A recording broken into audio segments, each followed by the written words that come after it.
de tudo que você pode falar a meu respeito, o que efetivamente me agrada é você me chamar de professor, porque é isso que eu realmente gosto e é isso que eu realmente sou. Eu trabalho por conta dos boletos, né? Enfim, os vencedores, eles sempre vencem. Então, por conta dos boletos, a gente trabalha, mas o que eu gosto de fazer na vida é realmente ser professor. Existe um padrão internacional de regulação, né? Existem os princípios que são colocados para todos os reguladores, mas ao fim e ao cabo, a regulação ela serve para atender uma comunidade. A moeda é um token, né? A ficha de poker é um token, a ficha de fliperama, para aqueles que são matusalenials como eu, vão saber o que era uma ficha de fliperama, ou uma ficha de orelhão, que aí só os matusalenials vão saber o que é. Aquilo é um token, ele representa um valor.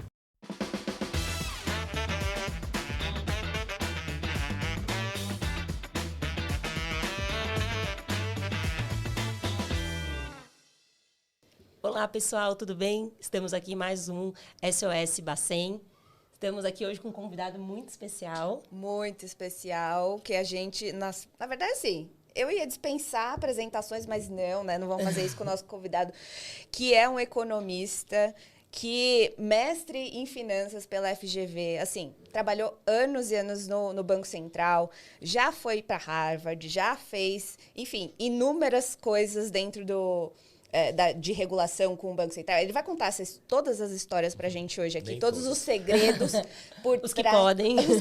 Exato. Ele vai colocar uma fofoquinha ou outra, né, de corredor, os bastidores, eu acho que ele pode contar pra gente, que é o professor Fábio Lacerda. Além de tudo, ele ainda passa a sabedoria dele para as pessoas, dando aula, né? O Fábio ícone Lacerda, do nosso mercado, né? Ícone do nosso mercado. Eu não estou me reconhecendo. Bom, em primeiro lugar, olá a todos, bom dia, boa tarde, boa noite, né? Para quem for acompanhar esse podcast noutra hora. Em primeiríssimo lugar, muitíssimo obrigado pelo gentil convite de estar aqui. É uma alegria enorme, né? E assim, de tudo que você pode falar a meu respeito, o que efetivamente me agrada é você me chamar de professor, porque é isso que eu realmente gosto e é isso que eu realmente sou. Eu trabalho por conta dos boletos, né? Enfim, os vencedores, eles sempre vencem.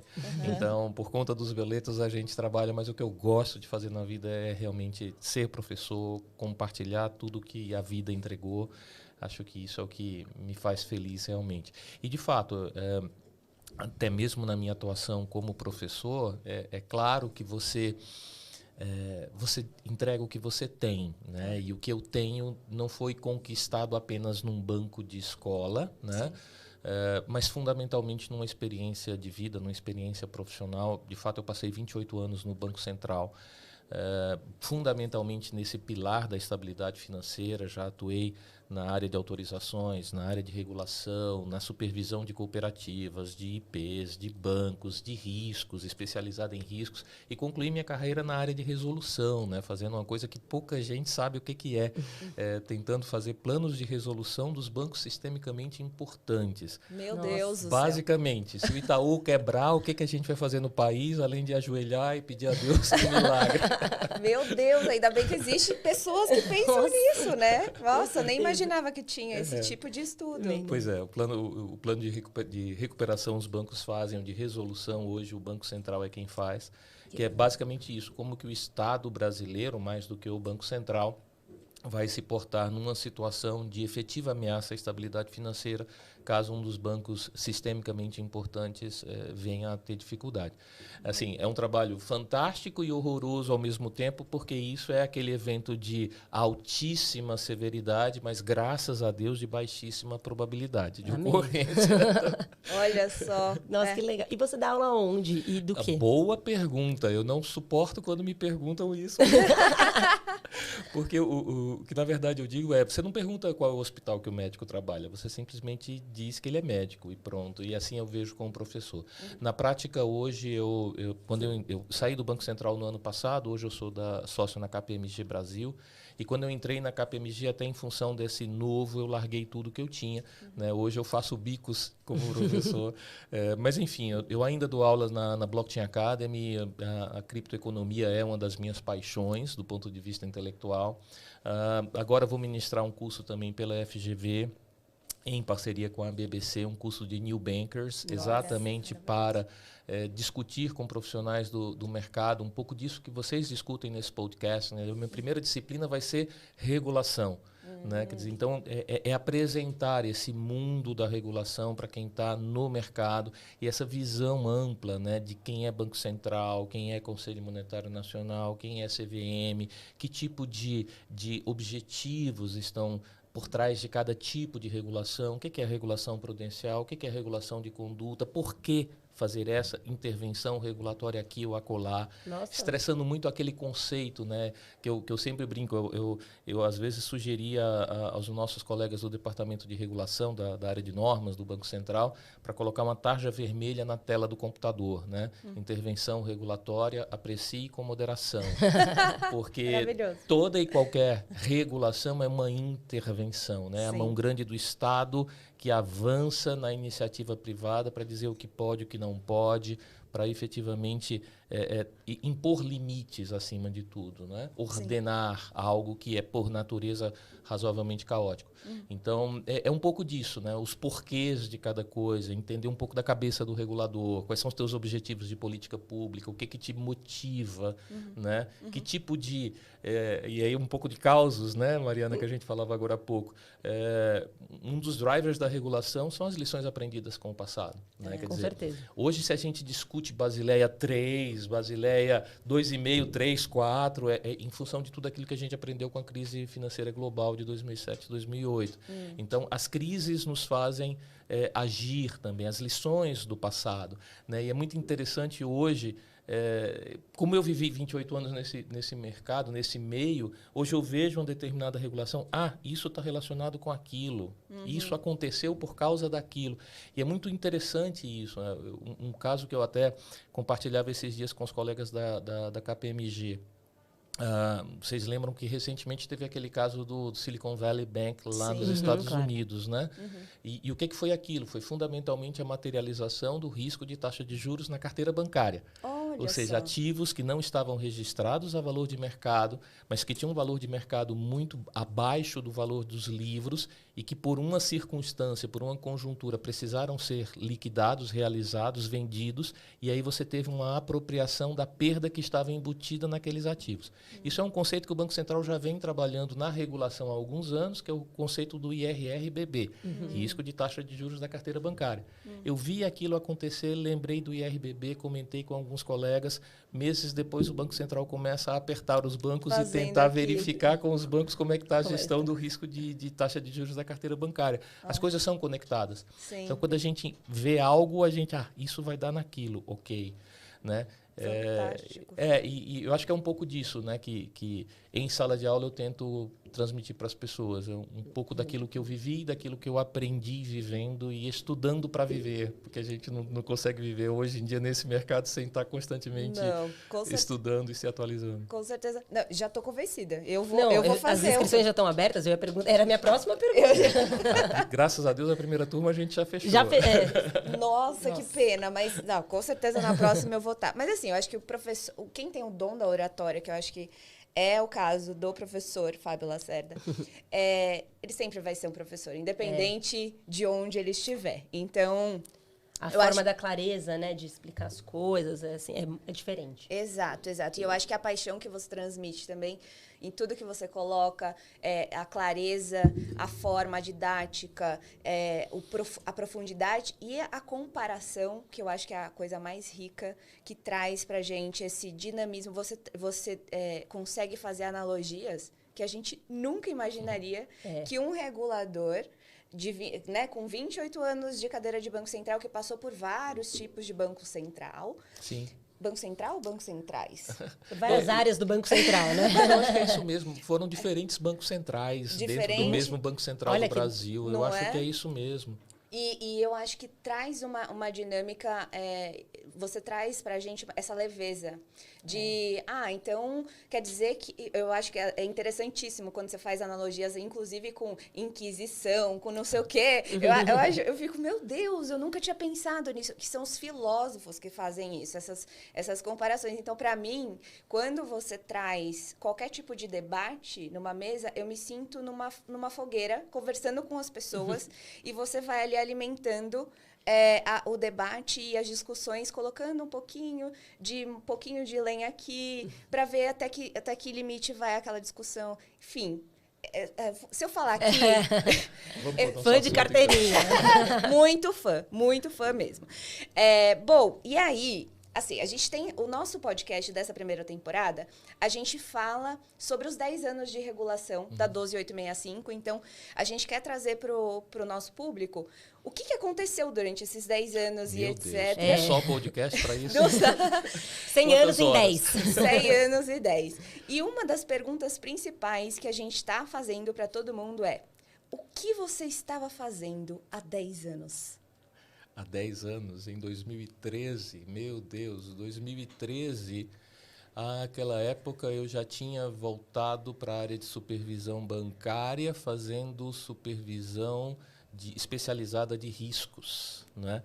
E o Banco Central do Brasil tem uma experiência que eu acho muito curiosa e que eu lembro de já ter compartilhado em fóruns internacionais, e os caras ficaram achando fantástico.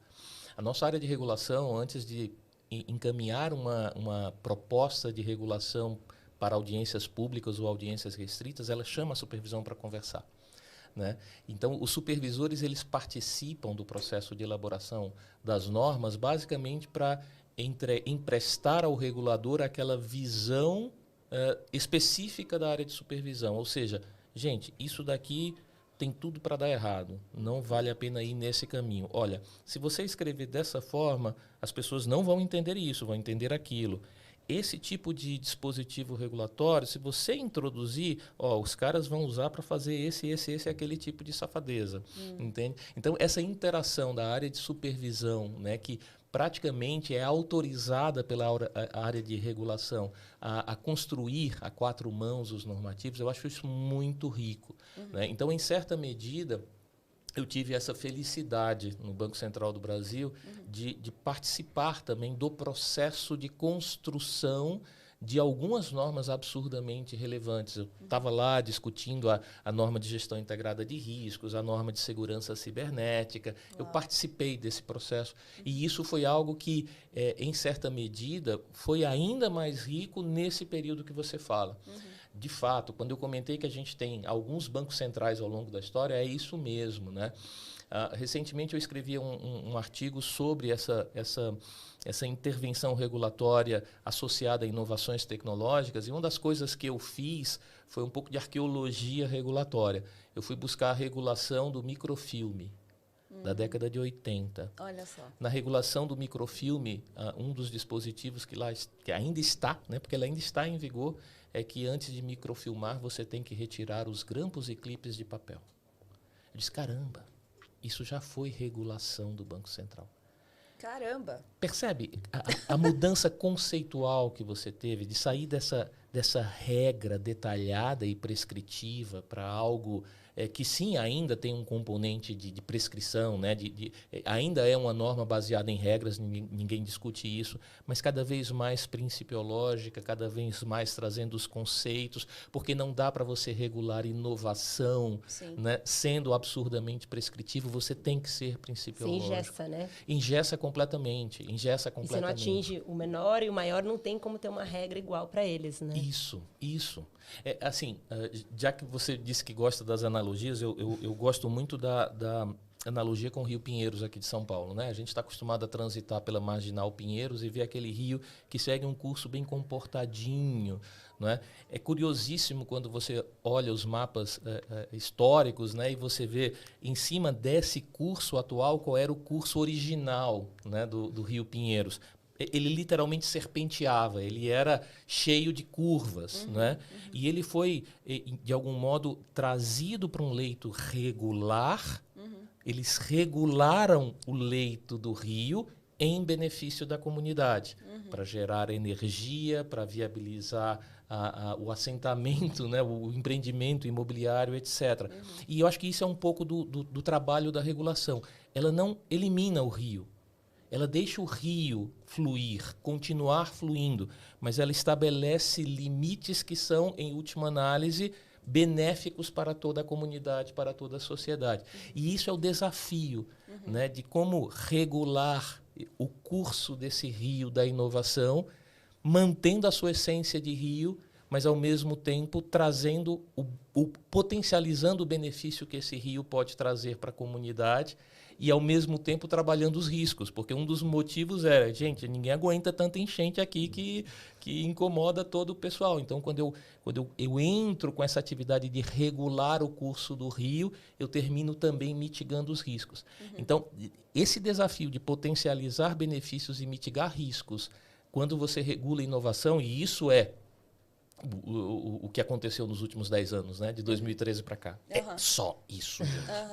Só isso. Olhando assim no retrovisor, você acha que lá atrás, vocês imaginavam que aconteceria tudo dessa forma tão veloz? Assim, num português muito claro, nem a pau Juvenal. Não. Nem a pau Juvenal. Não tinha nada que vocês falaram, pode ser que a gente vá por esse caminho e chegue nesse... Pelo contrário, Lois. Pelo contrário. Primeiro, você está falando de 2013. Eu estava lá em 2010, quando o Banco Central recebeu na mão o primeiro caso de fintech de crédito do Brasil, que foi a Fairplace. Sim. Que terminou tomando... Assim, o Banco Central determinou a cessação da prática, né, instaurou o processo administrativo sancionador e ainda fez comunicação de crime ao Ministério Público. Isso em 2010, 2011. Foi. Não é? Gente, aquilo era o Banco Central daquela época. Né? Eu lembro a primeira vez que chegou para a gente, nessa época eu já estava na supervisão, a proposta de norma de digitalização de documentos, etc., que veio bem, eu diria, no nascedouro de todo esse processo. Eu vi colega da supervisão pulando dessa altura e dizendo, mas como assim? Eu não vou ter um contrato em papel, com assinatura, com caneta BIC para olhar? Como é que eu vou fazer meu trabalho? Como eu vou saber que realmente é o fulano que está assinando? Como eu vou fazer meu trabalho? Então, na verdade, e assim, todo aquele processo da criação da conta digital, com o Banco Original, né, o Banco Original lançando a conta digital antes mesmo do Banco Central ter soltado a regulação e, por conta disso, ter que ficar mandando motoboy para levar cartão de autógrafo para o cliente que estava abrindo a conta digital, porque assim era a norma naquele momento, a Resolução 2025. Então, assim, foi muita mudança em muito pouco tempo na cabeça de pessoas que têm um perfil mais conservador. Eu digo sempre, quem quer ser inovador, empreendedor, não presta concurso público, vai empreender, abre sua startup, entendeu? Quer dizer, o perfil do servidor público é um perfil de maior conservadorismo. Na cabeça dessas pessoas, você jogar toda essa onda de inovação e dizer, gente, a gente não apenas tem que apoiar, mas a gente tem que incentivar. Quando você acha que foi essa mudança do Banco Central? Porque hoje a gente tem atualmente a gente vê essas consultas públicas, Drex, Pix, tudo que a gente tem hoje, que você vê esse incentivo de fato ao mercado, né? Vamos inovar, tragam novos produtos, vamos pensar juntos. Sim. Eu acho que esse foi um aprendizado e isso realmente mudou, né, eu diria, a postura do Banco Central nos últimos 10 anos. É claro que eu falava do driver, né, da regulação que vem das lições aprendidas da crise. Mas você tem outros drivers importantes, né? Um deles, por exemplo, a experiência internacional, né? Eu digo sempre que a gente tem a Federação Brasileira de Bancos, a Associação Brasileira de Bancos Comerciais, a Associação Brasileira de Bancos Internacionais, mas a gente não tem a Federação Brasileira de Bancos Centrais, porque o Banco Central é único no Brasil. Então, o Banco Central termina se inserindo nessa comunidade internacional de regulação e supervisão, fundamentalmente em torno de Basileia, né, do Comitê da Basileia. Aquilo ali é um pouco a nossa Roma, a nossa Meca, em termos de regulação, tanto de pagamentos quanto regulação prudencial de bancos, com o Comitê da Basileia em bancos e o CPMI para pagamentos. Então, um pouco dessa questão do contexto internacional traz muita repercussão no Brasil. o Banco Central participando de fóruns internacionais, e ele participa de todos os mais relevantes, e percebendo o que acontece em outras jurisdições, os movimentos que acontecem em outras jurisdições, que terminam acontecendo também nos nossos mercados, vendo como as outras jurisdições tratam essas inovações e tentando, acima de tudo, e aqui é um grande mérito do Banco Central, tropicalizar, não transplantar regulações que foram feitas para outras realidades, mas se inspirar nessas outras realidades e adaptá-las à nossa própria realidade nacional. Então, tem um pouco disso, né, da questão, eu diria, desse ambiente internacional de reguladores lidando com a inovação. E, é claro, né, um outro driver é a participação do mercado, dos agentes privados, né? E isso foi uma inovação importantíssima do Banco Central. Vocês duas são advogadas e eu sou de um tempo em que o Banco Central não dialogava com advogados. O Banco Central dizia, não, eu só dialogo com as entidades reguladas, com os prestadores de serviços, não. Ele não se abria a conversar com os advogados. Alguns ainda acontece assim. Mas é uma minoria, é uma minoria. O Banco Central, como instituição, ele é aberto à sociedade. Eu acho que, assim, o Pix foi uma grande experiência nesse sentido. O Pix é o sucesso global que ele de fato é. Claro, o Banco Central tem muitíssimos méritos, mas eu acho que talvez o principal mérito do Banco Central na construção do Pix foi ter aberto a casa para dialogar com todo mundo. Sim. O Fórum Pix foi uma das coisas mais fantásticas que eu já vi nesse país em termos de regulação. Sim. E eu brinco, há determinadas coisas do Pix que eu vejo as impressões digitais de pessoas que eu conheço no mercado. Isso daqui foi o fulano que naquela reunião trouxe essa questão. O Banco Central nunca tinha pensado nisso. Né? E foi o mercado que trouxe. Então, essa abertura para a interação com os agentes privados, os agentes do mercado, foi outro aspecto importantíssimo nessa mudança, eu diria, de postura do nosso regulador financeiro. Tá? Eu acho interessantíssimo. Assim, eu não consegui ainda entender exatamente o período, mas eu imagino que seja por volta de 2017 que o Banco Central começou a permitir... Foi antes disso. Um pouquinho antes, né? Foi. Permitir que esse diálogo fosse um pouco mais aberto. Uhum. E eu acho que ali começou a se gerar uma relação de confiança. Na medida que a confiança foi se estabelecendo, aí eu acho que teve a quebra de fato, de vários conceitos que tinham antes, internos e tal, de processos só pode falar com esse e esse protocolo, ou com aquele e aquele protocolo. Hoje em dia, imagina, eu acho que até é difícil a gente chegar para algum regulador com algum tipo de formalidade, ou algum tipo de, enfim. Você tem vários GTs, né? No fórum, a participação realmente é muito maior. E eu não sei se as IPs, o fato do mercado ter ficado maior, né? Tem novos entrantes e entrantes que não estavam acostumados também com uma regulação pesada, né? Então, acho que também fez talvez motivou, precisamos conversar mais e entender esses novos entrantes, esse novo mercado, né? Porque o mercado mudou drasticamente, né, nesse período. Sim, mas, de novo, né, Mariana, eu vou trazer a analogia do Rio, né? Quer dizer, o curso do Rio ele foi regulado, entende? Em benefício da sociedade. E veja que essa questão da participação, da interação do Banco Central com os agentes de mercado, ela não vai só no momento da norma inicial, né? Vamos lá, como você teve lá, já que você mencionou 2017, você teve a incorporação das fintechs de crédito no perímetro regulatório com as SCDs e SCPs, né? Você teve a norma de segurança cibernética. É claro que nesses momentos de inovação na regulação, de criação do novo, é preciso um tipo de interação muito diferenciado, porque o Banco Central precisa entender aquela realidade. Como hoje em dia, por exemplo, o Banco Central tem feito um diálogo muito profícuo, muito interessante com o ecossistema de cripto, né? Sim. A criptoeconomia. Está sendo muito rica a interação do Banco Central com os agentes da criptoeconomia. Mas isso não para aí.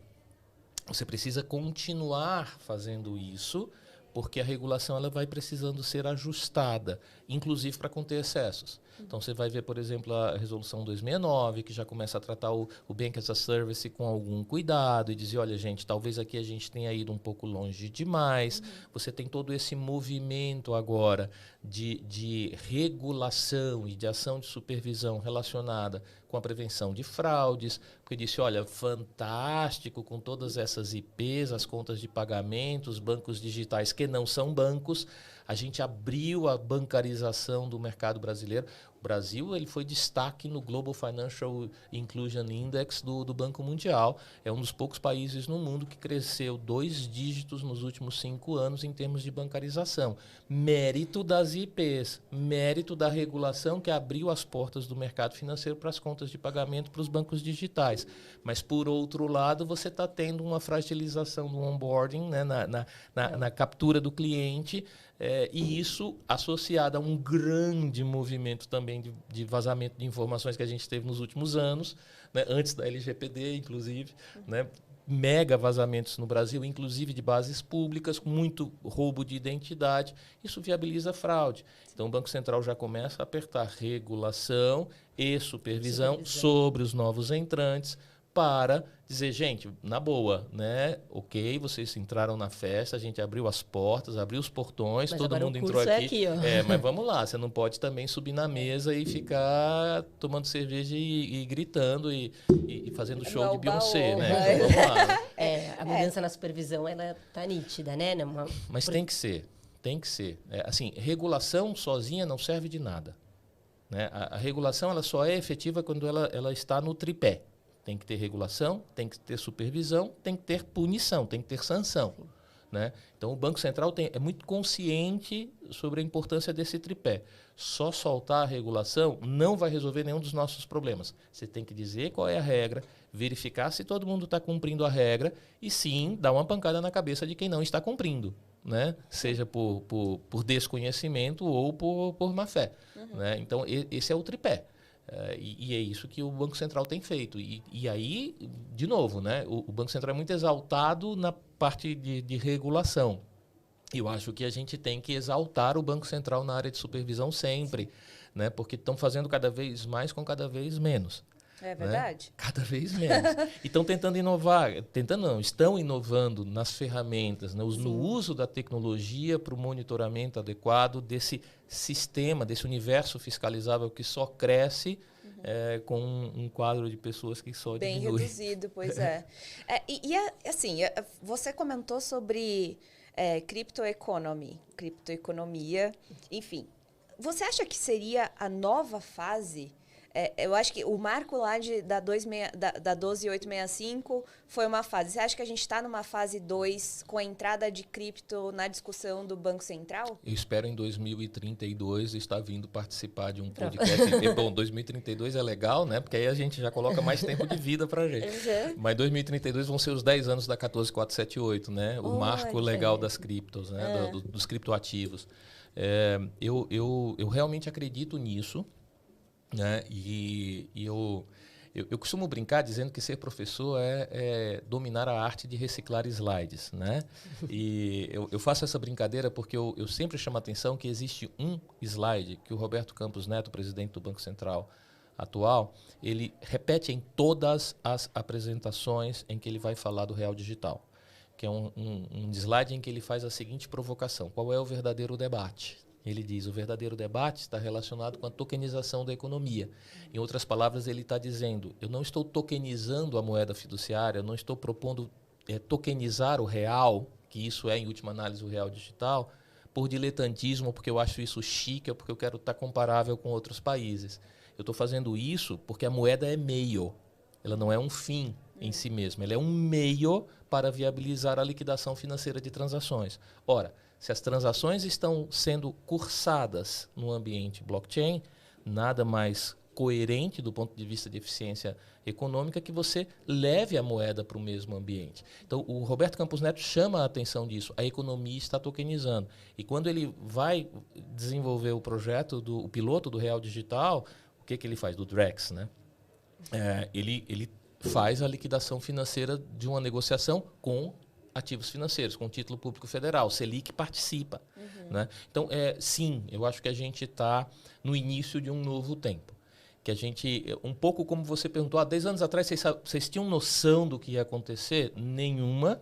Hoje a gente consegue vislumbrar o que vai acontecer nos próximos 10 anos? A resposta é exatamente a mesma, nem a pau Juvenal. Não. Porque assim, o potencial de transformação aqui é muito significativo e talvez menos para os bancos e mais para o setor de pagamentos. Porque se você pensar bem, você tinha um setor de pagamentos baseado em rails tradicionais, né? Os rails de pagamentos nos arranjos de cartão de crédito, nos sistemas de transferências internacionais de recursos.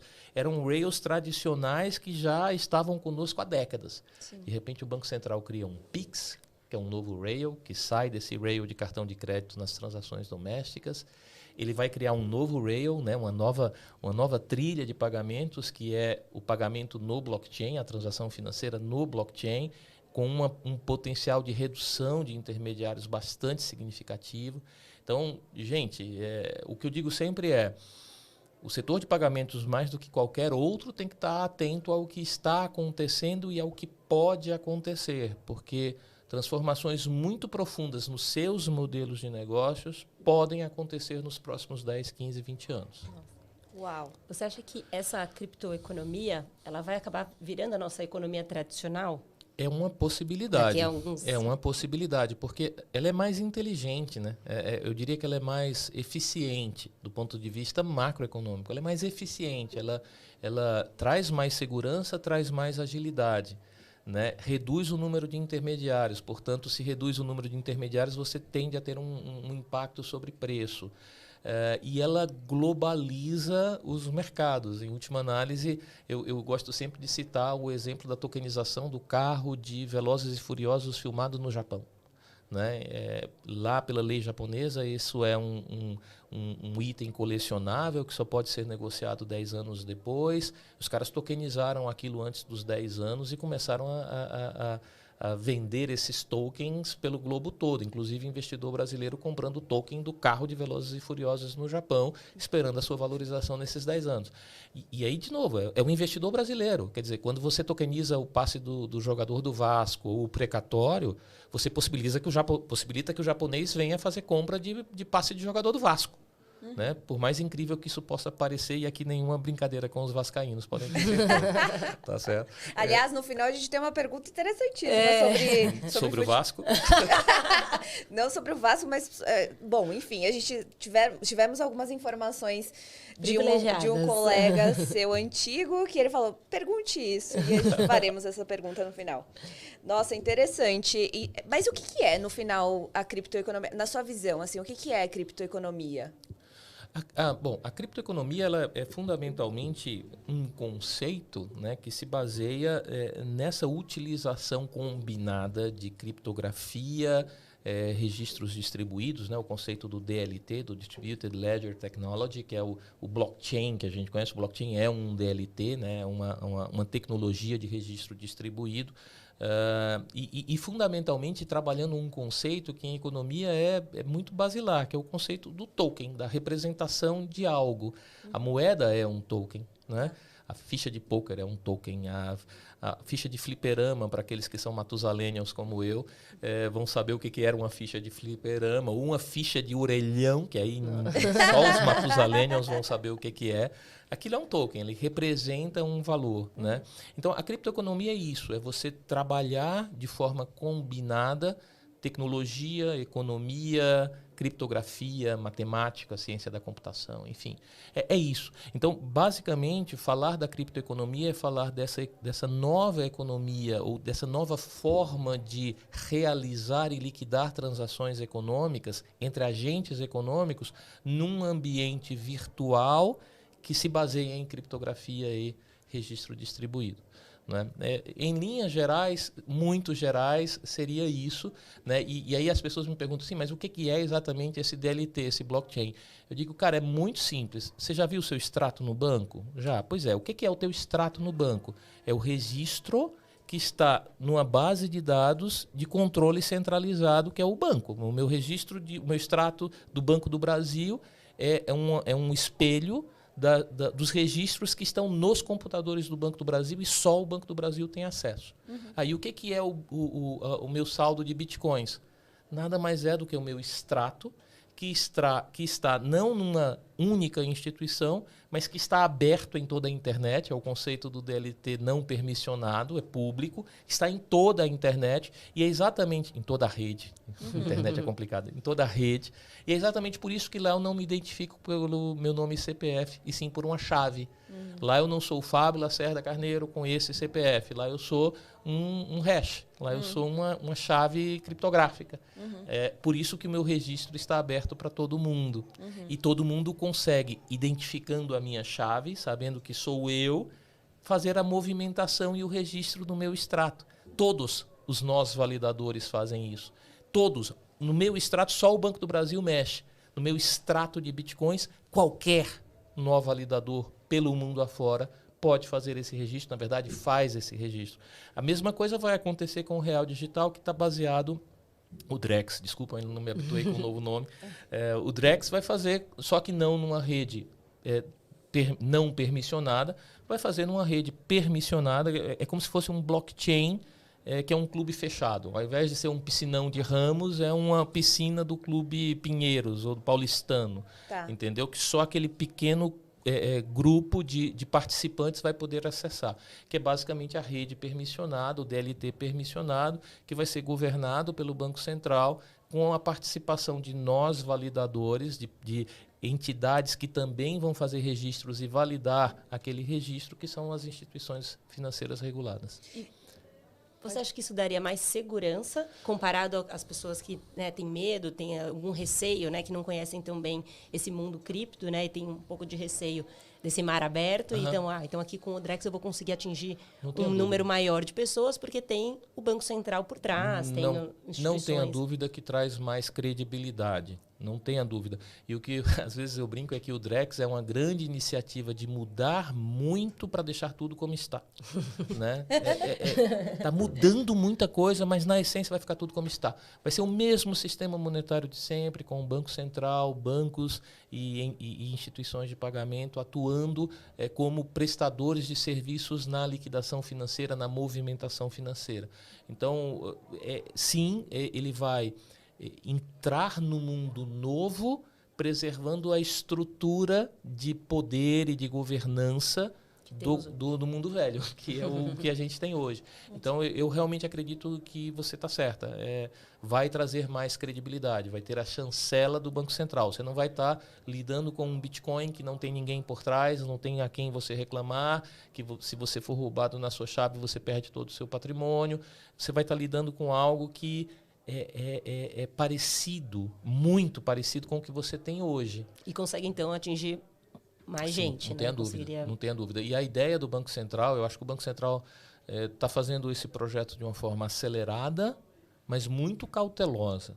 Né? Muito cautelosa. Então, me agrada ver a cada semana uma nova palestra do Fábio Araújo, né? Que é o coordenador do projeto Real Digital lá no Banco Central. Porque a cada semana ele traz mais uma informação que eu disse, ele está certo, isso daqui é bom, isso é cautela, isso é interessante.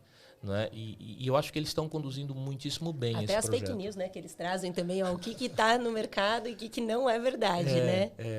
E é um desafio muito grande para eles, por exemplo, quando eles dizem o Real Digital não é uma criptomoeda. Eu até brinco, mas na essência né? Porque ele está baseado na criptografia, etc. Mas eles não é, e a ideia de dizer não é exatamente isso. Gente, isso não é um Bitcoin, isso é a nossa moeda fiduciária, o nosso real da Lei 9.069, já que vocês são advogadas, o nosso real num formato diferente. Gosto muito quando o Fábio Araújo abre a exposição sobre o real digital para dizer o que é o real digital. É o real. Ponto.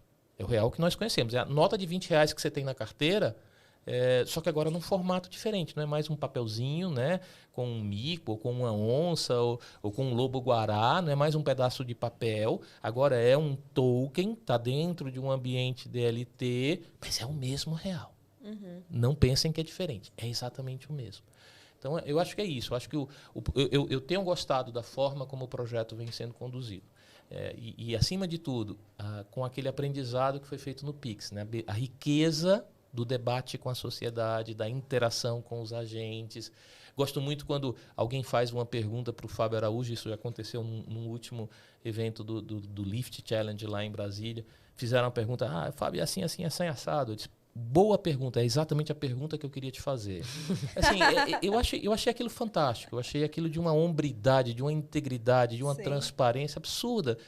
O Banco Central dizendo, gente, eu não tenho todas as respostas, eu preciso da comunidade, né, que participa desse processo para construir essas respostas junto comigo, sabendo quais são os meus dramas, né? Eu acho que isso é importante. Assim, eu tenho dramas aqui a lidar. Eu estou preocupado com questão de prevenção à lavagem de dinheiro. Então, esse pseudo-anonimato do Bitcoin não me agrada. Né? Então, a gente precisa identificar. Eu preciso prevenir a lavagem de dinheiro, não porque eu sou um burocrata chato, mas sim porque eu sou um brasileiro que precisa preservar essa comunidade. Então, combater a lavagem de dinheiro e o financiamento ao terrorismo é, acima de tudo, proteger pessoas, é tirar o oxigênio do traficante de drogas, do traficante de armas, do corrupto, etc. Então, sim, eu preciso prevenir a lavagem de dinheiro. E eu tenho que construir esse negócio de uma forma tal que viabilize isso. Entende? Eu acho que essa interação é isso, é o regulador passando quais são os seus dramas, as suas preocupações, os seus objetivos de política pública, o mercado dizendo onde que ele enxerga potencialidades de negócios e a combinação, né, desse desejo de fazer negócios com a necessidade de fazê-los de forma segura para todos, dá um bom resultado.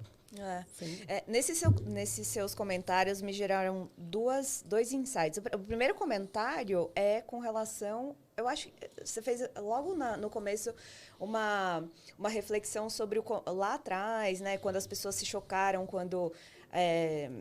apresentaram documentos digitais e tal. Talvez o Drex seja essa disrupção. Não é mais o papel moeda.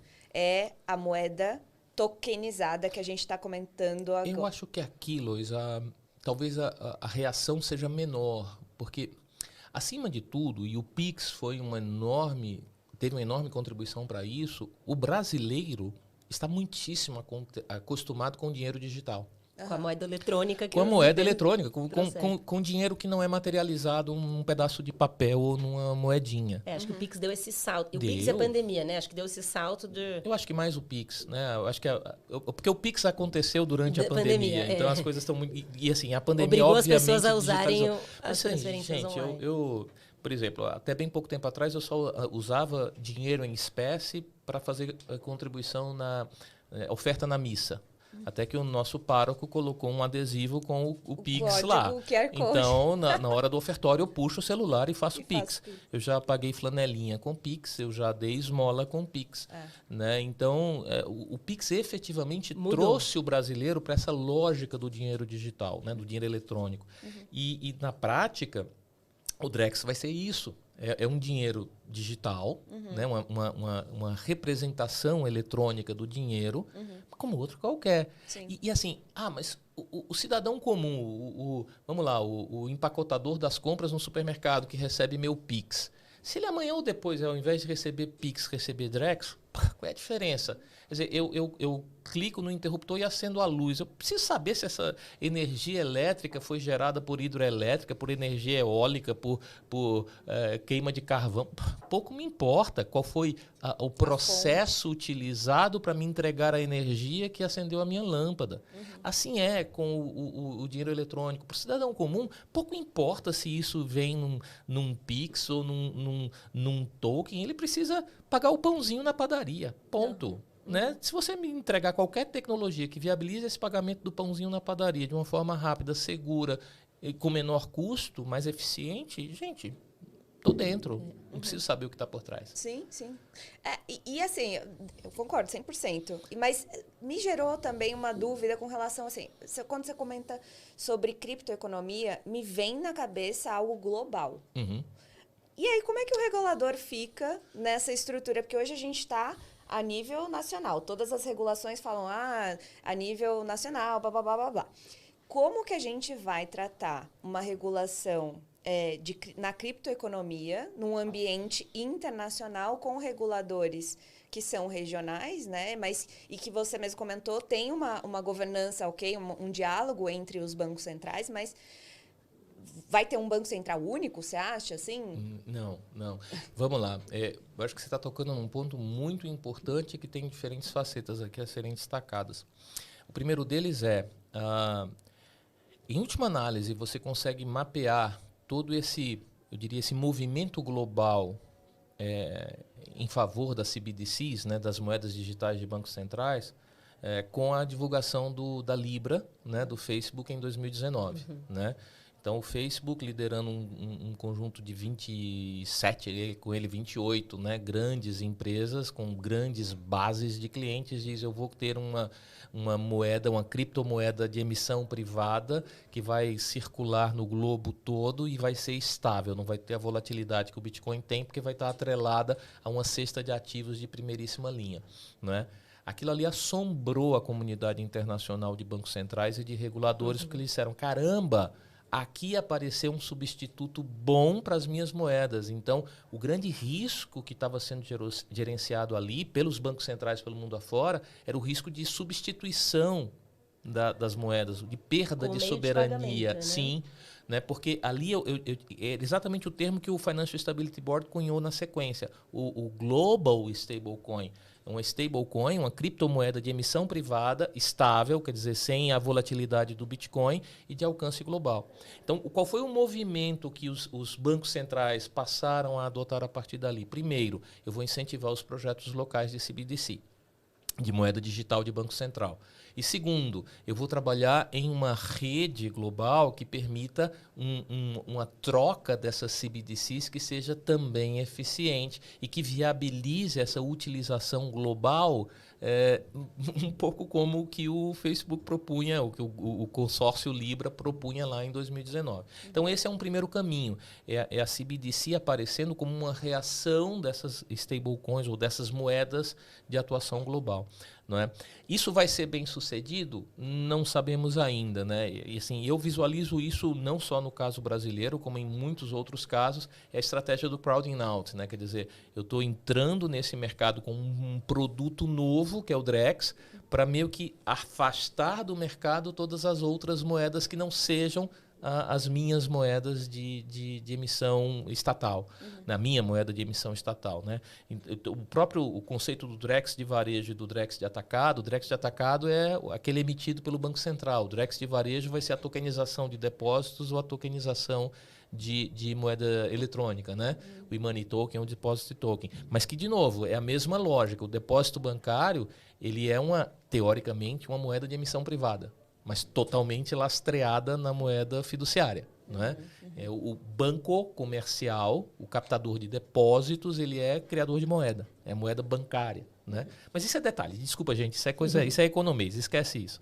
Esquece, apaga da fita.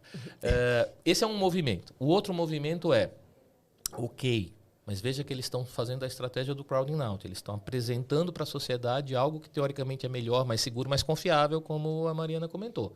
Mas eles não estão proibindo o Bitcoin ou qualquer outra criptomoeda. Sim. Mas isso não quer dizer que eles vão deixar correr solto. Vai passar autorizado. Aí vai passar todo o processo de regulação, de supervisão, etc. Mas, de uma forma interessante, ele não vai regular a moeda, porque a moeda não tem dono. Ele vai regular o agente que usa a moeda, entende? O Bitcoin em si, ele não vai ser regulado por ninguém. A única regulação do Bitcoin é seu protocolo, seu white paper. Né? Aquela é a única regulação que o Bitcoin tem. O Bitcoin não pode ser regulado pelo Banco Central do Brasil, pelo Banco da Inglaterra ou qualquer outro. Né? Ele vai regular os agentes que operam nesse mercado, que é o conceito dos VASPs, né? Os Virtual Asset Service Providers, que a nossa lei traduziu literalmente como prestadores de serviços de ativos virtuais. Então, as exchanges, quem lida com custódia, não é? Todos esses serão regulados. Lógico que as relações privadas, né? Ou seja, se eu quiser usar a minha carteira de bitcoins para comprar qualquer coisa na internet, isso não necessariamente vai passar por um agente regulado. Isso vai continuar existindo. Né? As relações literalmente peer-to-peer. né? Ponta a ponta, pessoa a pessoa. E isso é mais difícil de regular. Mas, de novo, aqui você tem grandes desafios.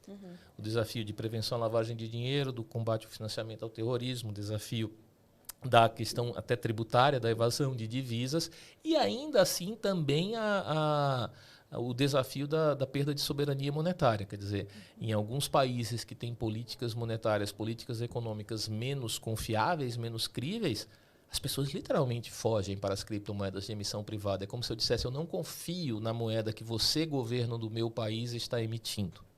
E por isso eu vou para o Bitcoin, que não tem governo por trás. Isso não vai morrer, isso não vai acabar. Eu não acredito que o Bitcoin desapareça da face da Terra, pelo contrário.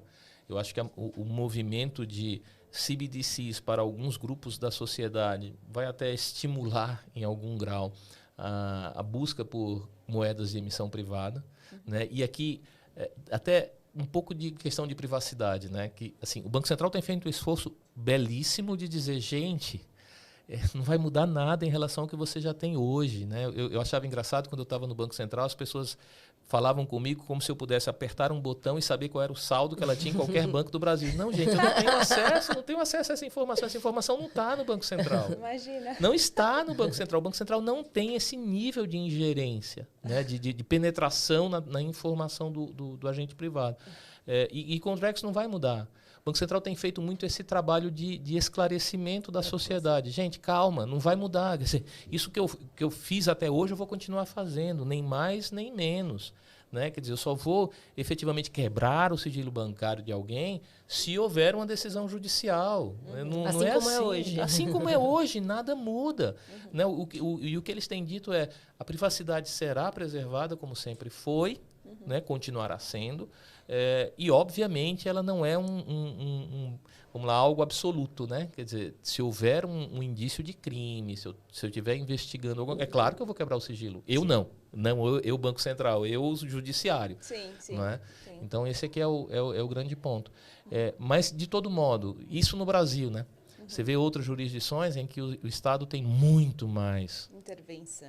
Muito mais visibilidade de tudo que acontece. Sim. E, assim, é claro, o Estado Nacional ele é eu diria, uma criação fantástica da nossa sociedade moderna, mas ele também tem que ser limitado, né? O Estado também precisa ter seus limites, precisa ter seus checks and balances, e a sociedade também precisa estar sempre atenta ao que o Estado está fazendo, porque existe uma fronteira aí entre o Estado democrático, que precisa ser rigoroso, né, para combater determinados procedimentos que não são considerados aceitáveis, mas a fronteira que está entre isso que é aceitável da parte do Estado e o Estado autoritário é muito tênue, né? Então, um Estado que tem pleno poder sobre o cidadão, poder de congelar seus recursos num aperto de botão, ou de saber onde você esteve, o que você pagou, como acontece em outros países, isso é algo que amedronta um pouco. Então, essa é a minha visão, quer dizer, não por causa do caso brasileiro, mas em função de algo que acontece em outros países, esse apelo de privacidade que as criptomoedas de emissão privada podem trazer, ele é bem interessante, eu diria. Talvez os extremos não sejam tão interessantes, né? Talvez o equilíbrio entre as possibilidades que acho que a gente já tem hoje de cripto, ou a economia tradicional, ou, enfim, a liberdade de escolha dentro desse economia tradicional, no sentido da moeda, da economia como funciona hoje. Eu não sou economista, né? Mas eu tenho minha opinião aqui, que eu também, eu acho que a gente já está nesse movimento de alguns países seguirem por escolher cripto. A Ucrânia foi um exemplo, né? Tiveram cripto como a Bitcoin, né? Como solução para conseguir ter acesso, porque eles não tinham acesso à internet, enfim, foi algo bem complicado e foi uma solução viável ali para eles, né? Eu acho que vão ter casos diferentes, enfim, e que a gente vai ter que lidar mais para frente. Mas eu acho que na medida que também tem essa abertura, a possibilidade, né, global de enfim, que permite, tem também a reação contrária de retração, porque na medida que você abre muito, aí você vê o descontrole e você vai e se fecha. Então, eu acho que vai ter vão ter diferentes contextos, assim, com relação à criptoeconomia, esses freios, acelera bastante, mas daí freia um pouquinho para tentar medir como que a economia global vai se dar dentro desse período. Acho que nesse ponto, até uma dúvida que você acha que essa questão dos pagamentos internacionais e as criptos que estão, né, incentivando isso, fez o Banco Central correr para regular a questão de câmbio? Porque assim, as normas de câmbio mudaram, se aprimoraram, eram normas muito antigas, e um mercado que já estava assim, né? Mas ali. E aí agora a gente tem mudanças de câmbio com uma velocidade grande, as IPs entrando para câmbio também. Então, assim, acho que talvez o Drex vai demorar um pouquinho mais. Vamos tentar um outro caminho aqui para a gente conseguir melhorar, porque é uma dor. O pagamento internacional, né, os pagamentos transfronteiriços são hoje uma dificuldade, não só para o Brasil, como para outros países, né? Eu gosto muitíssimo de uma frase de uma comparação que o Roberto Campos Neto fez numa palestra algum tempo atrás, em que ele disse que fez uma provocação para um grupo de empresários sobre qual seria a forma mais fácil de levar 10 mil libras do Brasil para Londres, né? E uma das opções era de avião. E efetivamente essa era a mais eficiente, né? Naquele momento em que ele falava, né? Colocar numa mala e levar de avião do Brasil para Londres era a forma mais rápida de transferir essas 10 mil libras daqui para lá. A discussão sobre câmbio ela já é muito antiga, né? As normas já são percebidas como mais do que antigas, né, obsoletas, há muitos anos, mesmo antes, eu diria, dessa maior onda de inovação. É claro que todo o esforço de atualização regulatória que foi feito em câmbio foi feito levando em consideração um novo momento. Porque, acima de tudo, o grande problema da regra cambial é que ela era o reflexo de um Brasil que já não existe mais. Exato. Entende? Então, elas precisavam ser modernizadas. E essa certeza de que elas precisavam ser modernizadas, ela já vinha de algum tempo. E o que o Banco Central do Brasil encontrou foi um momento que, enfim, conseguiu colocar isso na prática e convencer todos os agentes, convencer o legislativo, etc. Porque havia mudanças que não dependiam só da regulação infralegal. O Brasil é um país que se destaca em relação a outros tantos que eu conheço, porque o Brasil faz muito no infralegal, né?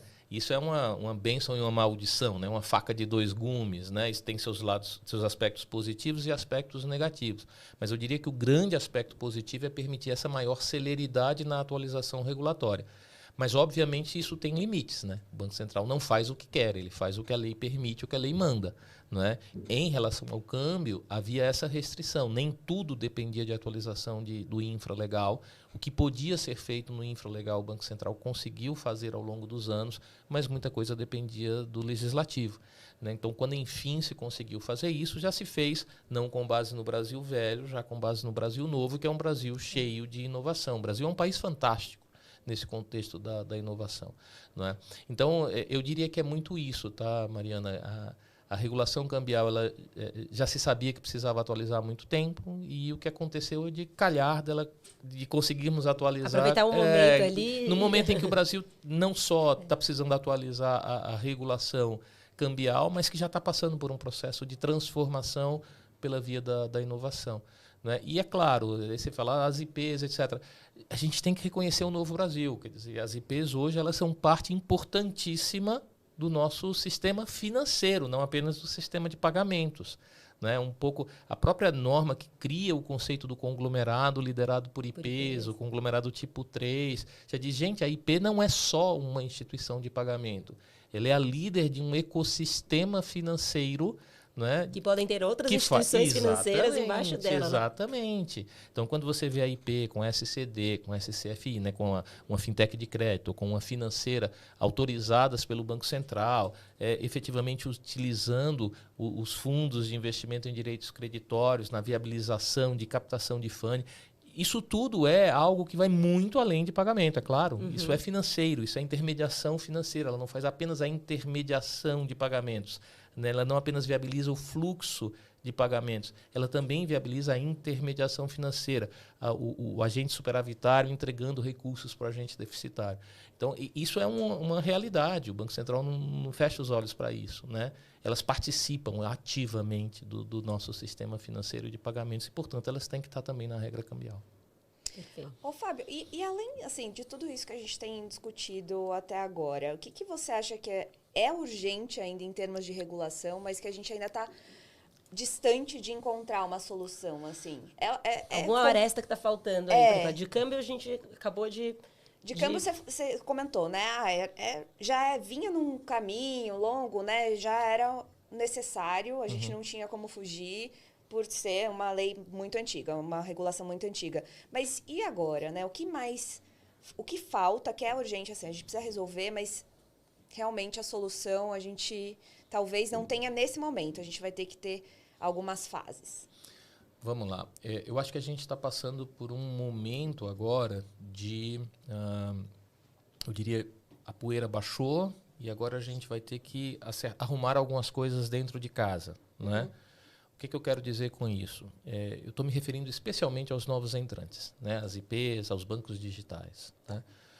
Eu brinco dizendo que o Banco Central, em relação às IPs, não usou a estratégia do sandbox. Né? O sandbox é a caixinha de areia, né? A inovação controlada, todo mundo está olhando. O que ele fez com as IPs foi colocar a criançada num ônibus, levar para a praia, solta. Se alguém morrer afogado ou por insolação, problema seu, estou pouco me lixando, tá certo?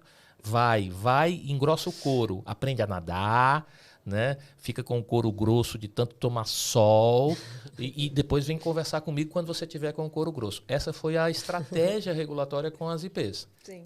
Todo mundo pode operar, né? O que aconteceu? Foi fantástico para o Brasil, trouxe muito benefício para o Brasil. Repito, tudo que a gente teve de crescimento na nossa taxa de bancarização, a gente deve fundamentalmente a essa estratégia de incorporação das IPs, das contas de pagamento, como uma forma de bancarizar o cidadão.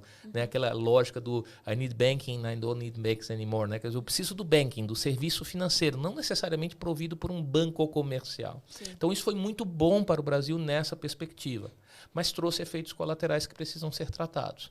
E esses efeitos colaterais, eles fundamentalmente estão relacionados a um conjunto de agentes que entrou nesse mercado com uma grande cabeça de empreendedor, de fazer negócio, de ajudar pessoas, mas sem aquela cabeça de controle, de gestão de riscos, de prevenção, etc. E isso trouxe também algumas dores de cabeça. Hoje, tudo que a gente vê de fraude envolvendo o Pix, o coitado do Pix apanha. Mas o Pix, ele não tem culpa nenhuma. Ele não tem culpa nenhuma. O Pix não é o culpado. O culpado é exatamente o onboarding, a aceitação de clientes sem muito critério. Né? A falta de controle na aceitação de um cliente que está tentando abrir a conta como um laranja e você não consegue monitorar direito o seu comportamento, com identidade roubada, e você não consegue fazer um bom check, né, daquele documento que tem o nome Fábio Lacerda, que tem o CPF Fábio Lacerda, mas que tem a fotografia do fulano da esquina lá em Quixeramobim, no Ceará, entendeu? Então, isso é algo que precisa ser tratado de uma forma muito urgente. Quer dizer, arrumar a casa, especialmente dessa parte do sistema financeiro que entrou, que trouxe muito benefício, mas que em algum grau também abriu algumas brechas de controle que precisam ser sanadas. Tá? Esse é um aspecto.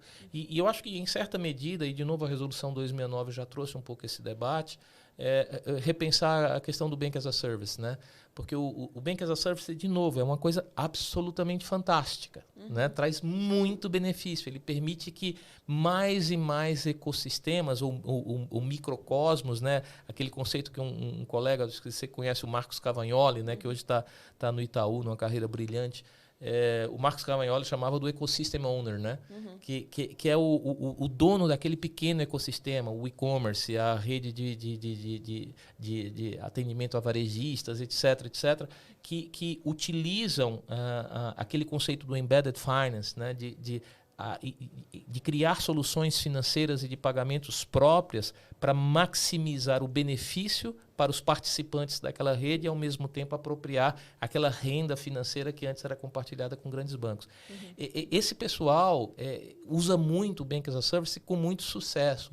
Mas, de novo, aqui há questões que a gente precisa discutir e repensar em termos de qualidade dos controles, da gestão de riscos, de qual é a adequada distribuição de responsabilidades. Mas o Banco Central já está vendo essa situação do Banking as a Service, né?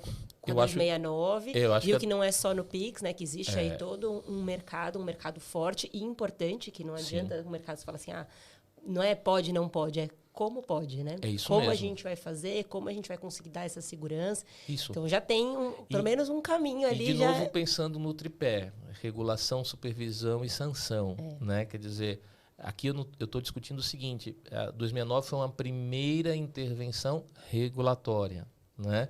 Mas, eventualmente, você pode vir a ter ações futuras, e aqui nenhum inside information, nunca conversei com ninguém do Banco Central com relação a isso. É o que eu faria se eu estivesse lá. São os bastidores. Não, é o que eu faria se eu estivesse lá, me colocando no lugar deles. Eu diria, não, gente, aqui é um pouco como foi feito com o correspondente bancário. Olha, eu preciso ter alguém me dando a informação de quem são essas pessoas, controlando essas pessoas, mostrando para mim que tem controle. O que o Banco Central faz com o correspondente bancário? Ok, você tem que ter o registro, etc., mas se falha alguma coisa aqui, amigo, quem vai tomar na cabeça é o banco contratante, não é o correspondente. Porque o correspondente não é regulado, o banco contratante é. E ele enche o banco contratante de responsabilidades de controle, monitoramento, acompanhamento da ação do correspondente bancário, e se aquilo estiver falhando, quem apanha é o banco. Então é um pouco dessa lógica, né, de pensar no Bank as a Service com essa lógica de regulação, supervisão só se faz com prestação de informações, e sanção. Alguém vai ter que responder se algo der errado. E acho que também a transparência ao usuário, né? Também. Que às vezes não tem essa visão de tudo que está acontecendo ali com o dinheiro dele no final das contas. Isso é horrível, porque assim, o cara não sabe exatamente quem é o banco dele. Ele sabe que tem uma conta, mas não sabe quem é que está por trás. Exato. Então isso é muito ruim, de fato. Então eu acho que aí vai ter algum tipo de ação mais específica. Né? De novo nessa linha de vamos arrumar a casa, sem falar de todo essa avenida que se abre de regulação dos VASPs e de tokenização da economia. Né? Sim. Eu acho que vai ter um grande muita desafio. Coisa. Esse semestre, né, o Bacen falou que vai soltar as consultas públicas sobre o tema. Eu acho que ele deve estar se debruçando muito, porque não vai ser uma tarefa fácil. Imagina que é isso, você regular a instituição, né? O VASP não pode regular o que ele faz. E aí, só que algumas normas que você vai colocar para ele, como o PLD, né? Como é que vai fazer, né, para você conseguir garantir essa parte regulatória sem interferir no negócio final? O que eu vejo é o seguinte, acho que a gente pode ter como premissa de que o novo se constrói sobre o velho, né? Então, o que foi a primeira regulação de IP? Foi a regulação de bancos, com algumas adaptações para o mundo de pagamentos. Isso foi a regulação de IPs durante muito tempo. De certo modo, ainda é hoje, né? Quando você pensa na regulação do tipo 3, a regulação do tipo 3, que é esse conglomerado liderado por IP, é basicamente a regulação do banco. Né? A mesma regulação que o Itaú segue, o conglomerado Nubank ou Stone segue. Né? Quer dizer, é basicamente a mesma coisa. Então, em relação ao mundo cripto, eu vejo muito isso. Quer dizer, a gente não deve esperar algo essencialmente diferente. Então, qual vai ser a regra de PLD? A regra de PLD vai ser fundamentalmente a 3978, que é a regra que vale para os bancos. Né? Lógico, com as adaptações necessárias para essa atividade específica do cripto. Então, o Know Your Transaction começa a ter uma relevância maior, né? A questão do Travel Rule, que você precisa efetivamente identificar os beneficiários. Então, eu diria, essas especificidades, né, aplicadas ao mundo cripto, elas devem ser tratadas na regulação. Mas a base, a essência, é a mesma que a gente já tem. Gestão de riscos, governança, segurança cibernética, não tem o que inventar. Não tem como inventar a roda. Assim, ter uma administração autorizada pelo Banco Central, que passa por aquele critério do fit and proper, né? O cara tem que mostrar que tem competência, que tem reputação ilibada, né? Que não é bandido. Tudo aquilo que vale para o banco vai valer para cá. A estrutura de governança com as 3 linhas de defesa, as responsabilidades da diretoria executiva, né? Da diretoria estatutária, do conselho de administração, se houver, auditoria independente. Gente, o basicão vai estar lá. Quer dizer, a regulação de cripto, ela tende a ser construída sobre a base de conhecimento que a gente já tem e que funciona, né? Que tem funcionado até hoje, essa é que é a verdade. E assim, em termos, acho que, para a gente conseguir ter visão do que tem acontecido em outros locais do mundo também, que agora que você está numa outra experiência também, numa consultoria, o que você tem visto de novo em termos de regulação que você pode compartilhar aqui com a gente de novidade? Seja em cripto, seja em própria regulação de Banco Central mesmo, que você tenha falado, puxa, eu acho que legal esse exemplo aqui em termos de fiscalização, que eu acho que aqui no Brasil, se a gente aplicasse, seria interessante. Porque, né, o mundo, eu acho que tem falado bastante sobre meios de pagamento, de uma forma geral, e isso me enche os olhos de, uau, vamos ver o que está acontecendo e tal. Mas, ao mesmo tempo, a gente também tem pouco acesso, porque é tanta informação que a gente fica... O que a gente olha, né? Primeiro. O que você tem visto que você pode compartilhar com a gente? Eu acho que, em primeiro lugar, um compartilhamento de experiência pessoal. Está sendo uma delícia estar na KPMG, porque a KPMG é literalmente uma firma global, né? Então... a gente está presente em cerca de 150 países. Então, isso é muito gostoso, porque hoje você está interagindo com a KPMG de Israel, amanhã com US, com UK. Ontem à noite eu saí do escritório às 9 e pouco, porque tinha às 8h30 uma reunião com um colega da KPMG Japão. Né? Então, eu dizendo bom dia e ele dizendo boa noite. Né? Então, isso é muito interessante. E o que é mais interessante nisso é que você começa a perceber que não existe existe um padrão internacional de regulação, né? Existem os princípios que são colocados para todos os reguladores, mas ao fim e ao cabo a regulação ela serve para atender uma comunidade. Né? Então, ela serve para atender a realidade daquele país. Então, por exemplo, a conversa de ontem com o meu colega japonês foi muito interessante, porque a gente estava discutindo exatamente essas questões relacionadas à tokenização, por exemplo. Então, como o Banco do Japão, né? O Banco Central do Japão vem lidando com essa questão, como os agentes privados vêm lidando com essa questão, interagir com o pessoal da KPMG Israel, nos projetos que eles têm, com a Bolsa de Valores mais importantes de lá, também nessa linha de utilização de blockchain, as experiências que você tem de uso de inteligência artificial em diferentes processos, né? Seja de auditoria, de controles internos, enfim. É tudo muito interessante ver como as coisas acontecem, eu diria, no mundo todo. Então, o debate sobre tokenização de inteligência artificial, sobre evolução de pagamentos ou digitalização do dinheiro, é um debate global, mas que tem especificidades em cada país e reações até mesmo regulatórias que são peculiares, né, em relação aos diferentes países. Então, isso é muito rico. Né? E para vocês que atendem clientes também de fora do Brasil, vocês já têm essa experiência. Né? A gente também tem o desafio de explicar o Brasil para os gringos. Sim. E muitas vezes não é fácil. Não né? é Não é fácil, nem um pouco fácil explicar o Brasil para os gringos. É gostoso, mas não é fácil. Às vezes para mim é doloroso. Mas eles têm essa sensação de que funciona, né? Porque, pelo menos assim, acho que as experiências que a gente tem no escritório, principalmente com o Banco Central, flui. É uma coisa que... Eu acho que, acima de tudo, é isso. O nosso papel lidando com os estrangeiros é explicar em que medida a nossa realidade é diferente da deles e mostrar a base comum que nós temos com a deles. Né? Então, eu acho isso... E assim, com qualquer gringo, né? Seja europeu, asiático, norte-americano, a gente, olha, nós somos iguais a vocês nisso, nisso, nisso e naquilo, mas nós somos diferentes nisso, nisso, nisso, naquilo.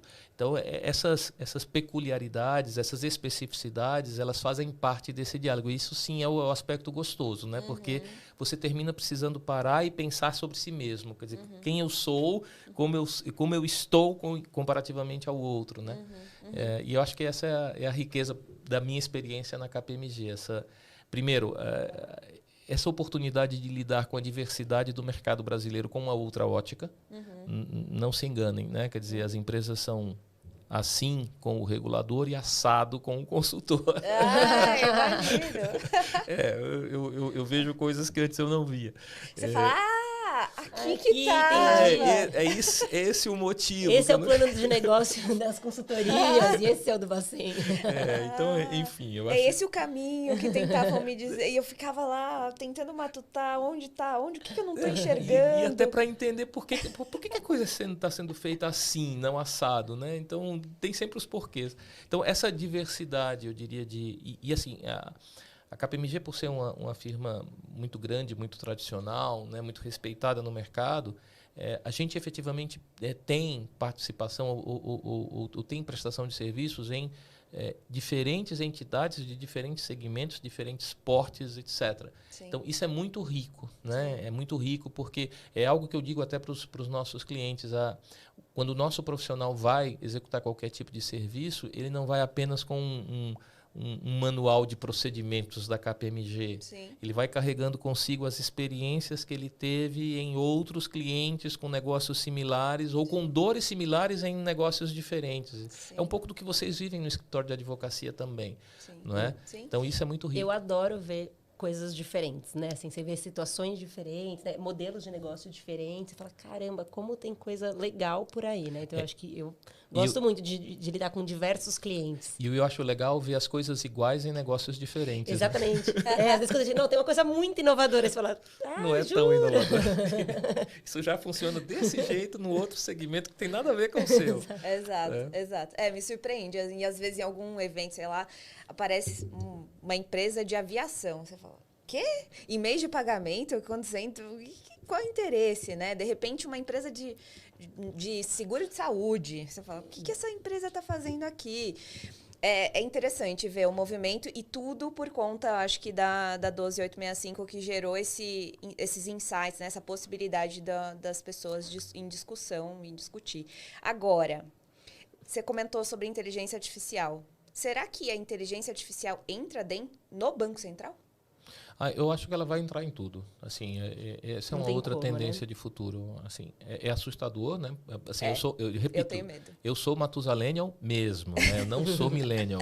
Eu vejo a inteligência artificial com um frio na espinha, né? Porque, enfim, vê-se a possibilidade de uso para o bem e para o mal, né? Então, aquilo me assombra. E é algo difícil de você regular, né? Assim, difícil de ser regular no sentido, é um pouco de novo a analogia do Rio, né? Difícil colocar isso num curso regular e bem travadinho. Mas eu diria que é inescapável. A inteligência artificial mais e mais entrará no nosso dia a dia, em todos os nossos processos. E um pouco, de novo, aquela analogia de apertar o botão e acender a luz. Assim, você vai ver as coisas acontecerem e você vai ficar satisfeito porque as coisas estão acontecendo, sem ter a clara noção de que elas estão acontecendo com tamanha eficiência porque o cara usou a inteligência artificial nessa ou naquela parte do processo. Entende? Então, isso vai entrar no... Aliás, vai entrar não, já entrou. O Banco Central já tem cases bastante interessantes que, na minha época de Banco Central, lá atrás, eu já compartilhava. Na supervisão bancária, enfim, na área de pagamentos. Então, a inteligência artificial ela já vem sendo testada e com sucesso pelo Banco Central. E eu tenho na cabeça muito claramente os cases de supervisão que o próprio Banco Central compartilha. Então, aqui eu não estou com inside information de novo. E mais ela vem entrando nos bancos, nas consultorias, no legal tech, no law tech, enfim. Vai entrar, não tem tudo. Jeito. Já está, né? Já está. Aliás, Alex... não, realmente, é algo que... Eu fico imaginando o Minority Report, assim, lá o Banco Central, os reguladores fazendo assim, já, nas telas. Gente, minha mente já vai para um outro caminho. Então, é um pouco disso. Eu acho que, e aí, de novo, dialogando com advogadas, né? Eu acho que a gente, como sociedade democrática, a gente precisa estar sempre muito atenta a isso, né? Quer dizer, a gente valoriza muitas das ações do Estado. A gente passou esse tempo todo aqui exaltando o Banco Central do Brasil, que é um órgão de Estado. Mas o Estado também precisa ter limites e a sociedade precisa ter mecanismos de controle das ações do Estado. Eu acho que tudo isso é muito importante, inclusive quando a gente está falando sobre dados, sobre uso de dados, sobre inteligência artificial, etc, etc. Então... eu acho que esse é um desafio para a sociedade. Isso vai além do debate sobre regulação. Com certeza. Bom, a gente já vai caminhando para as nossas considerações e perguntas finais. E a gente deixa sempre para o final... O melhor, claro. O melhor. Na cereja do bolo, que são as perguntas que todo mundo quer saber. E tem uma especial que um convidado nosso, né, no último entrevistado, ele falou... Faça essa pro Fábio, que eu acho que ele vai gostar. Vamos ver, Fábio. O Ceará vai para frente ou não vai? Isso é coisa do Aristides. certeza. O pró. Coisa do Aristides. Eu ia falar, minha próxima pergunta era quem fez essa pergunta? Coisa do Aristides. Mas, enfim. Vai. Vai pra frente. Não é sobre o Vasco, mas é sobre o Ceará. Você sabe que eu sou torcedor do Ceará Sporting Clube e o Aristides torcedor do Fortaleza, né? Que infelizmente estão em momentos absolutamente distintos. O Fortaleza na semifinal da Sul-Americana e o Ceará sem conseguir sair da Série B. Mas eu costumo dizer que um bom torcedor do Ceará só tem 2 times do coração. O Ceará Sporting Clube é o adversário do Fortaleza. Então eu já vi que o próximo jogo na Sul-Americana vai ser Corinthians e Fortaleza. E eu sou corintiano de coração agora, meu sangue é alvinegro e todo. Mas, enfim, é isso. Eu acho que é a beleza da gente... eu acho assim, o futebol é legal porque ensina a gente a se respeitar também, né? Eu adoro o Aristides, meu conterrâneo, meu antigo colega. Mas é tricolor, coitado. Tem defeito. Então a gente termina aceitando. Coisa, né? A gente termina aceitando. Pois é. Não, esporte realmente é algo importantíssimo. E aí, uma das perguntas que a gente sempre faz também é o que te motiva, assim, no dia a dia a levantar? O que te desperta algo bom, pessoal? O Fábio. Fora aqui do... Fora aqui. A gente costuma dizer, tipo, a gente se descobriu, eu e a Mari, a gente gosta de carro, corrida, na verdade. Carro. Eu gosto de carro. A Mari não gosta de carro, ela gosta de correr do lado do carro. Exato. A gente gosta de asfalto, mas eu gosto direto no asfalto, tênis e asfalto. Exato. E cada uma tem uma mania. E aí a gente queria descobrir, assim, as manias das pessoas. Do Aristides, a gente teve alguns insights. No final, ele até se abriu. Você vai escutar depois do podcast dele, você vai ver que interessantíssimo. Agora, e você, Fábio? O que ninguém sabe do Fábio e que você acha que seria legal e interessante compartilhar aqui com a gente? Não, então, eu não sei. Não sei. Mas, assim, eu vou me permitir falar sério com essa pergunta tão leve. Eu costumo brincar que ninguém nasce no Ceará impunemente, né? Nós somos sempre brincalhões, etc. Mas eu também acredito que, de certo modo, as profissões moldam as pessoas. Sim. Eu passei tanto tempo da minha vida trabalhando como servidor público que hoje tem sido uma grande dificuldade para mim na KPMG, né? Porque assim, eu sempre me pautei pelo interesse público, por ajudar pessoas, né? E se você me pergunta o que me faz levantar todo dia, o que me faz adorar ser professor, é essa lógica de ajudar pessoas. Então, se você me pergunta o que eu mais gosto de fazer na vida, viver para minha família. Assim, me perceber como vela, né? Que se desgasta para entregar a luz, né? É isso que... eu não sei, a minha formação é católica, né? Então...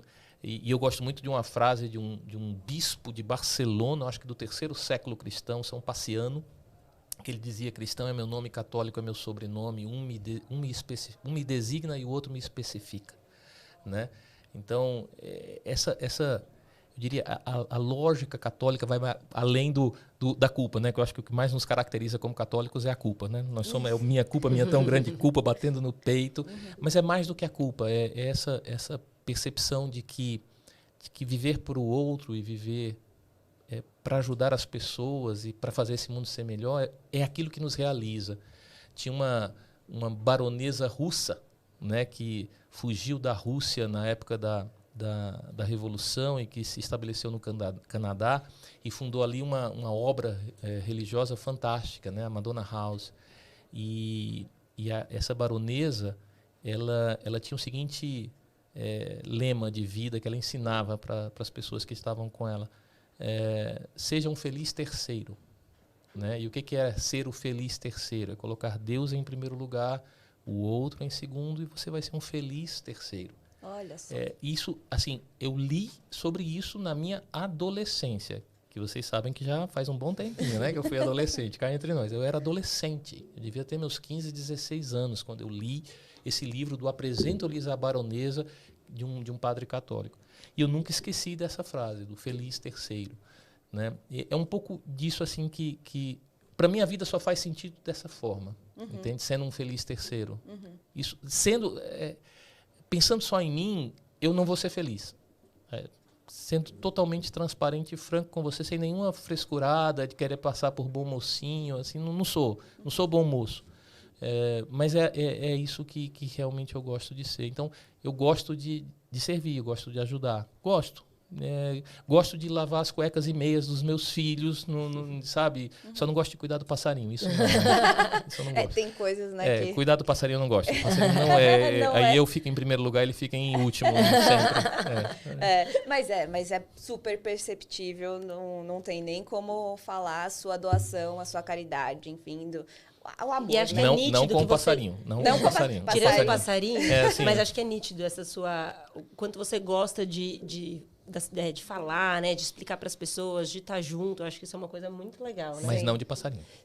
Sem passarinho. Cachorro, tudo bem? Cara, vamos lá. Cuidar de animal não é muito comigo, não. Não sou um cara de ter pets, não. Já que você precisava de alguma coisa... Não tenho pets. Eu tenho. Ai, não, mas eu tô procurando um. Aquela ideia de ter que passear com um cachorro à noite e catar cocô de cachorro na calçada, aquilo não entra na minha cabeça. Então, eu não quero ter cachorro exatamente porque eu não quero cuidar. É simples assim. É e aí quando você pega um pequenininho que ele vira, de repente... Não quero. Um mini pônei. Meus filhos sim, meu cachorro não. É isso.